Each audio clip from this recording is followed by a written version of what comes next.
saya juga mengambil jeda masa. Apabila Swiss ditekan, seluruh dunia terhenti. Lama-kelamaan, mereka berdua beransur bosan dengan kehidupan yang membosankan ini. Jadi mereka memutuskan untuk memulihkan dunia kepada keadaan asalnya. Tanpa diduga, selepas dia menekan Swiss, tiada apa yang berubah di sekeliling. Ini membuatkan dua orang yang keliru itu sedikit keliru. Cepat pisahkan dan semaknya. Barulah saya dapati bahawa bateri di dalam telah rosak. Cui Hua panik apabila dia melihat ini. Boleh jadi, adakah mereka akan terperangkap dalam dunia statik ini selama-lamanya? Mujurlah gadis itu tiba-tiba terfikir. Dia pernah melihat bateri seperti ini di rumah Uncle Wang sebelah. Jadi mereka berdua melurus segera. Tetapi dia hanya berjalan masuk ke dalam rumah. Saya dapati anting-anting ibu saya di atas meja. Tiba-tiba satu firasat yang tidak menyenangkan datang kepada saya. Seperti yang dijangka, tunggu sehingga dia datang ke bilik tidur. Pemandangan di hadapannya membuatkan matanya terasa pedih. Tanpa disangka, ibu saya akan menarik lobak merah dengan Pak Cik Wang di sebelah. Pemandangan ini membuatkan bunga-bunga hijau di atas saya sangat bangga. Marah,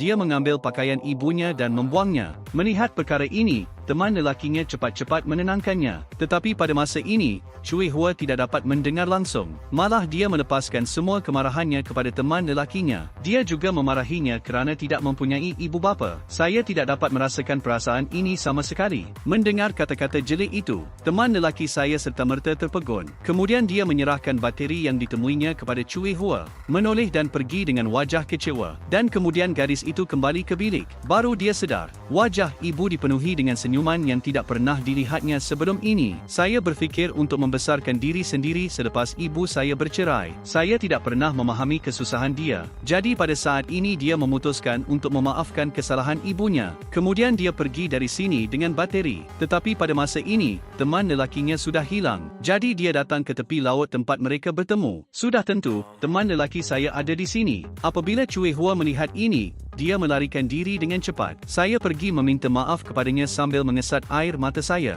Tetapi pihak yang satu lagi tetap acuh tak acuh. Sehingga dia datang. Baru saya sedar yang teman lelaki saya sudah menanggalkan gelangnya. Cui Hua tiba-tiba jatuh runtuh. Tidak sedar dia lebih suka diam bersama yang lain. Saya tidak mahu berada di dunia ini dengan diri saya sendiri. Akhirnya, Cui Hua patah hati, masih menghidupkan Swiss masa. Dan apabila gelang itu jatuh, seluruh dunia tiba-tiba kembali ke keadaan asalnya. Tetapi hubungan mereka telah hancur. Kemudian teman lelaki saya pergi dari sini dengan acuh tak acuh. Ini adalah penghujung keseluruhan video. Kisah ini memberitahu kita, ketahui cara menghargai orang di hadapan anda.